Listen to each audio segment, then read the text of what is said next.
Hey, what's up, guys? It's your boy Spider Productions, and today I'm doing a review for Mandalorian Season 2, Episode 3. It's probably weird. I'll try my best to do the review of the second episode. I was just busy and I kind of forgot to do the review for the second episode, but I did watch it though, so no worries. I'll do my review of it when I get the chance, but no, we're talking about this episode.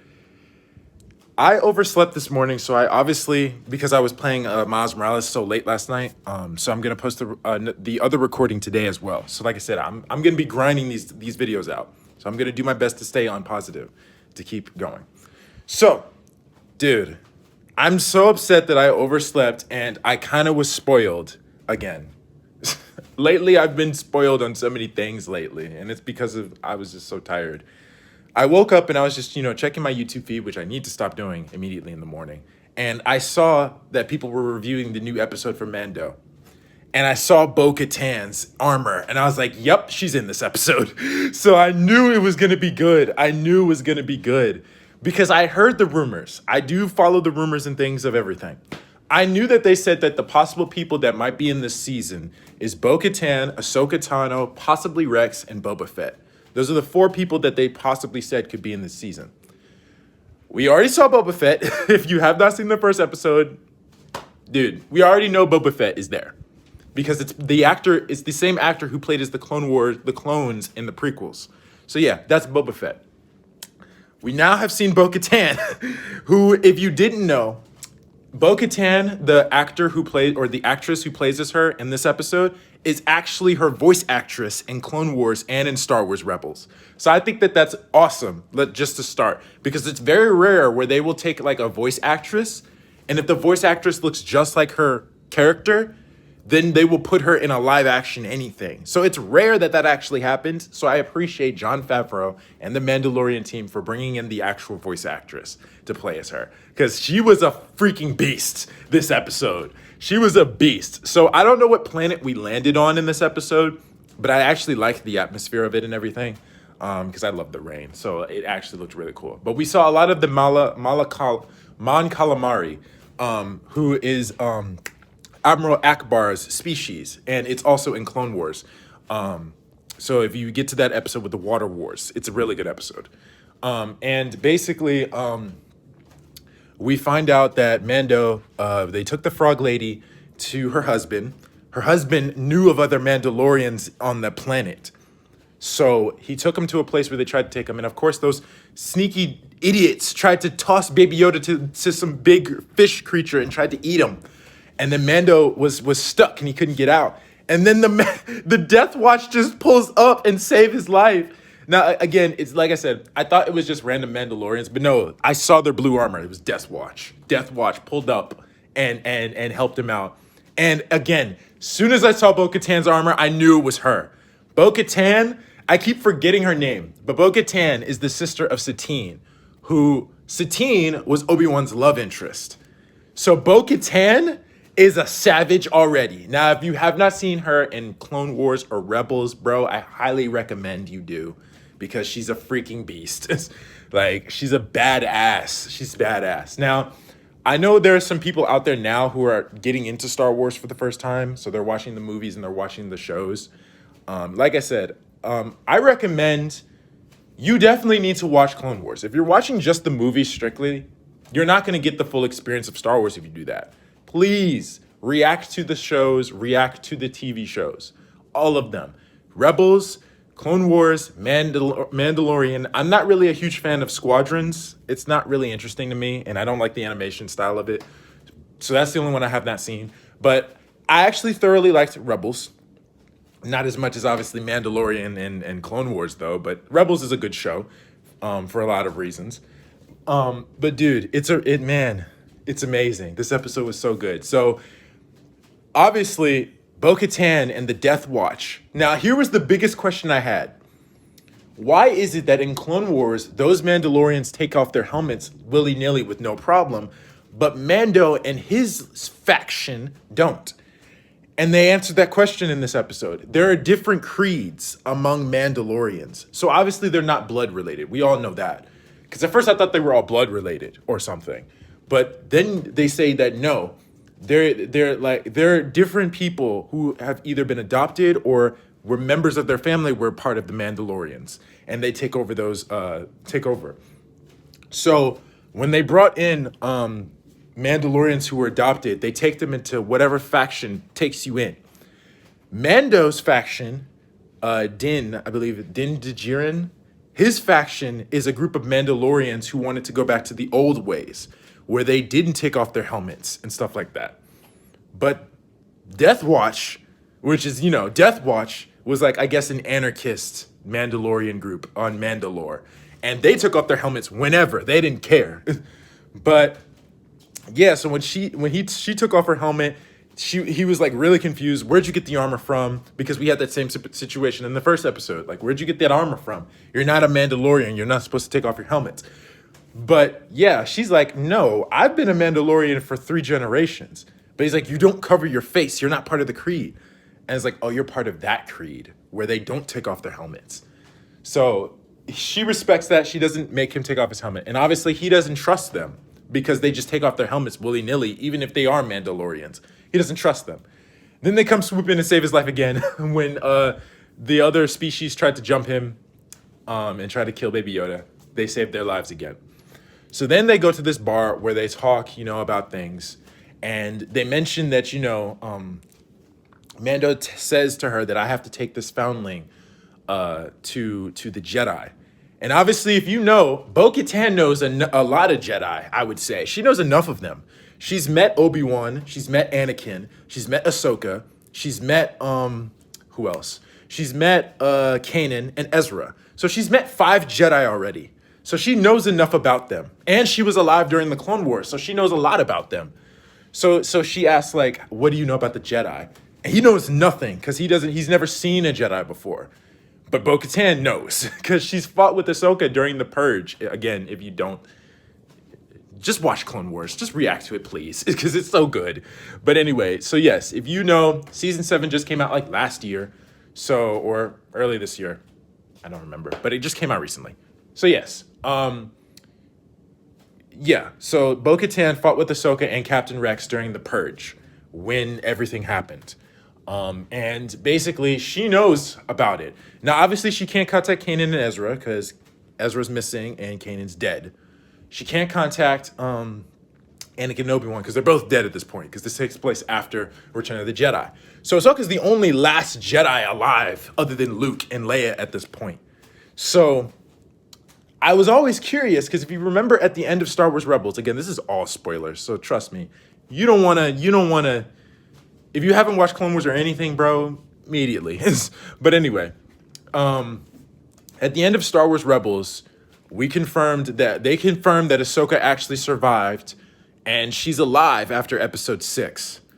So Ahsoka is alive after the events of episode 6 when Anakin dies and Luke is now technically the last Jedi alive. But now we know that Baby Yoda is a Force wielder and Ahsoka is still alive. So there's still hope. And Bo-Katan probably knows where she is. So the only way they had to work together is if Mando helps them take an Imperial freighter that was smuggling weapons that they needed for Bo-Katan's faction of Mandalorians so that they could take back Mandalore. Because even now they're still trying to take back Mandalore. Because if you remember at the end of Star Wars Rebels, Sabine was going to be the new leader of Mandalore, but she didn't want to be part of that life because that just wasn't her. She's probably one of the most creative Mandalorians out there, but she's not my top favorite, obviously. I love Bo-Katan and Mando too much. Like, they're freaking badasses. So we saw Sabine held the Darksaber. The Darksaber is a sign of leadership among other Mandalorians. If you wield the Darksaber and you have the skill to wield it, you are immediately the leader of the Mandalorians. So or the leader of Mandalore, basically. So what happened is that Sabine was the last one who had the Darksaber. But then she gave it to Bo-Katan because she felt like Bo-Katan should lead. And it made sense because her sister led Mandalore during the Clone Wars. So it makes sense that Bo-Katan should lead. So she gave the Darksaber to her, and she was the last time we saw her the leader of Mandalore.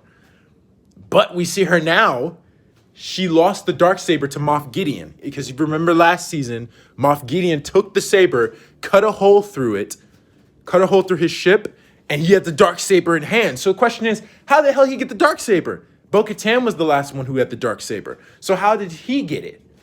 We now know that apparently at some point, Moff Gideon must have led an attack on Mandalore, which is how he knew everything about Mando and all the other Mandalorians. He took the Darksaber from Bo-Katan and has had it ever since. And now Bo-Katan is after him. Bo-Katan is trying to find Moff Gideon so she can get what is rightfully hers back. Because she needs the Darksaber in order to lead Mandalore.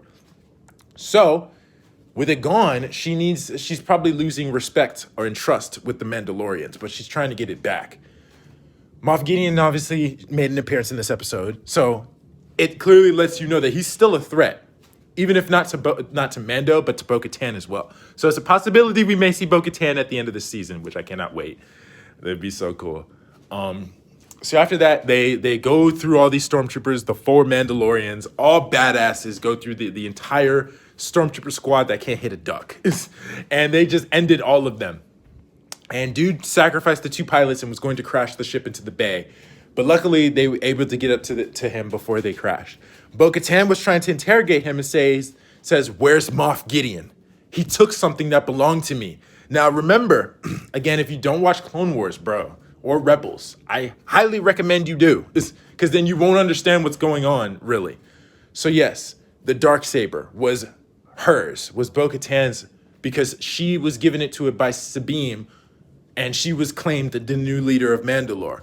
So Moff Gideon has the Darksaber. She's been looking for it, so she's looking for him. Dude, basically, you know how they use the teeth cyanides? They basically used an electric cyanide in this, which was actually really cool. And he killed himself, I assume. So yeah, she knows, she asked, does he have it? Yeah, he does, but you're not gonna get it. So he sacrifices himself, and she now knows that Moff Gideon has it. She just needs to find him. So that, again, if Bo-Katan is looking for Moff Gideon, and Mando's trying to get away from Moff Gideon because he wants the foundling, then that clearly shows you at the end of this season, they're going to be fighting together against Moff Gideon. And I cannot wait because it's going to be freaking cool. So afterwards, since Mando helped her, she offered, "You join us. Join us." And I'm like, dude, join them. They're all sick, all of them. I mean, yeah, it's a different creed than what you're used to, but I recommend you join them. Join them because it's so cool. I trust Bo-Katan. She's been nothing but trustworthy. Join her. So anyway, he decides not to because he needs to take the foundling to where he belongs. So he asks, "Where's the Jedi you speak of?" I forgot what planet she said, but she said the Forest of Cloverus, I believe. There you will find Ahsoka Tano. So, dude, I jumped, I cried, I yelled, I screamed. Because if you do not know this, Ahsoka is probably the coolest female character in Star Wars. Don't even at me, bro. I love Princess Leia. I love Padme. I like Rey. I feel like most of the time she's too overpowered for me. But whatever. That's a conversation for another day. But I do like Rey's character. I don't hate her. I just hate how overpowered she is. I don't know. That was just my problem with it. But anyway, Ahsoka Tano. Not only was she trained by the Chosen One of the greatest heroes of the Republic, she is pretty much modeled after one of my favorite Star Wars characters, Starkiller, where later in the series, she has 2 lightsabers instead of 1. Ahsoka's just a beast, man. You can't even deny she's not badass. Come on, man. Ahsoka is MVP. She will forever be MVP. Like I said, I'm a Clone Wars fanatic. I love the prequels. I don't care. You may not like the prequels. I don't care. The prequels, in my opinion, is the best stories in Star Wars. I love the originals. I like the sequels. The sequels was a mess, but I did like certain things about the sequels. But I loved the prequels, and I love the originals. So those are Star Wars for me. I love both of them. I like the sequels, but I love the prequels. The prequels is just the greatest storytelling in Star Wars. Even if the movies weren't that great, they didn't give up on the prequels and created the best Star Wars TV show ever. That clearly shows you determination. They wanted you to like the prequels, and they did. And it was amazing, man. So yes, if you're not watching Clone Wars, I highly recommend you do. Like, Rebels is a definite because then they bring characters in that are important to the story, as you can see. So yes, I definitely recommend you watch Rebels also. But anyway, bro. So yes, that just basically answered my question, because if you remember, Ahsoka and Sabine at the end of Rebels went to go look for Ezra because they didn't confirm nor deny if Ezra was dead. So Ezra must be alive out there somewhere, which is a possibility we might see in the future. So there were rumors also that Ahsoka might get a Disney Plus show. We don't know if it's going to be animated or live action. In my opinion, I prefer it to be animated. But we have not seen Rosario Dawson as Ahsoka yet, which is what we might see next week. So if Rosario Dawson, which I've seen her in many things, she's a beast. She's awesome. She's an amazing actress. So if she kills it next week as Ahsoka, I'll be like, okay, you can make a live action show. I'll be okay with that because we've already had 2 animated appearances of Ahsoka. We've seen her in Rebels and Clone Wars. So if they want to profit off making a live action version of her, please make her badass in this. Because after what we've seen of her in season 7, she cannot be nowhere near toned down. Do not tone her character down at all, please. She's a badass and she deserves every right to be. So I cannot wait to see Ahsoka next week because that just made me hyped. Because last week's episode wasn't terrible, but it did feel fillery. Like, it felt like it was a filler episode, even though it wasn't. So I appreciate that it's not, because we saw those characters again this episode. But it did feel like it was a filler episode, but I still liked it anyway. I still liked that episode. So yeah, eventually I will do my review of it. If not tonight, I'll do it tomorrow. But I'm just so hyped after seeing this episode. Like, it was so good. It was so good. So now we know next week, we know where Ahsoka is now. We know we need to tell her that Bo-Katan sent you. So now we know. We're going to see Ahsoka next week as she looks in Rebels. Now, if you ask me, out of all of the outfits that Ahsoka has worn and all the looks of her, my favorite look of Ahsoka is season 7. Like, you shouldn't even be surprised. Season 7 Ahsoka is the best looking Ahsoka. Like, you mix Ahsoka with her blue lightsabers from Anakin, her Mandalorian fit that she was wearing. Like, she's a beast, dude. Like, I'd say my second favorite outfit of Ahsoka was the one she wore from season 3 to when she left in season 5. That was my second favorite outfit. My third favorite outfit was her Rebels outfit because I actually liked it. It looked really cool. And I loved her white sabers because we've never seen a Jedi with white sabers before. So, yeah. I'll say my top 3 is her season 7 outfit, her season 3 to season 5 outfit, and her Rebels outfit. Those are my top 3 favorites. So yes, dude, I cannot wait. As you can see, I cannot wait until we see Ahsoka next week. So, yes, this is a full spoiler review. If you guys have not seen this episode, do so. If you need to watch Clone Wars, I definitely recommend you do because you're missing a lot if you have not. So, I cannot wait to see Ahsoka next week. I can't wait. Because like I said, if I had known, I didn't really know what we were going to get this episode. Because like I said, last week felt like a filler. So I didn't think we would get anything important this episode. So that honestly makes me feel bad. I should have stayed awake and just watched it immediately. So then I wouldn't be spoiled this morning. So I'm going to do that next week. If I oversleep playing the game or whatever I do, I'm staying up. I'm going to watch the episode immediately. And then I'm going to post my review. And then I'm going to watch everybody else's review. So that's what I'm about to do now. I thank you guys for watching my review. It was amazing. It was a great episode. If you guys like this review, let me know in the comments down below. Like, share, subscribe. Tell me what's your thoughts. I need to speak to the Star Wars community. Anyone who's a Star Wars fanatic just like me, let me know. Let me know what you think of this episode. Are you hyped to see Ahsoka next week? Are you hyped to see how she's going to look next week? Are you hyped to see Rosario Dawson kill it in this role as Ahsoka? I cannot wait until we see it. But yes, tell me what you guys think of this episode. How do you guys think of season 2 so far for the first 3 episodes we've seen? Let me know. Like I said, I think this is probably the best episode of the series. Like, I loved last season's episode, which was the what was it? It was episode 3 where all the Mandos came and helped him out fight off against the other people of the cove or the code or whatever. That was a good episode. Then the other episode where it was episode 4 where we met what's her name? Old girl who was a shock trooper. She was a beast as well, and the planet looked really beautiful. But there were a lot of great episodes last season, trust me. And the episode where he worked with the bunch of crew members who locked him into that New Republic cell. That was a great episode too. But dude, this is probably my favorite because I love when they bring in Clone Wars characters. So yes, as soon as I saw Bo-Katan, I was giddy like a schoolgirl. Bo-Katan is so cool. Like, she's so cool. From her appearance to Clone Wars to her appearance in this last season of Clone Wars where she fought with Ahsoka against Maul. Like, come on, man. Like, it was so cool.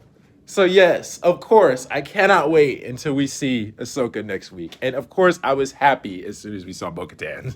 She's a freaking badass. So I cannot wait. I can't wait until next week. So if you guys like my review, let me know. I'm so glad that I was actually super hyped this morning. And I'm kind of upset because I was watching my review from last night. I was so tired. That's why I was like sounding so dead and dry. So I apologize. But yes, this was a great episode for a great series. If you guys want to check it out, please do. And I will see you guys in the next video. Peace.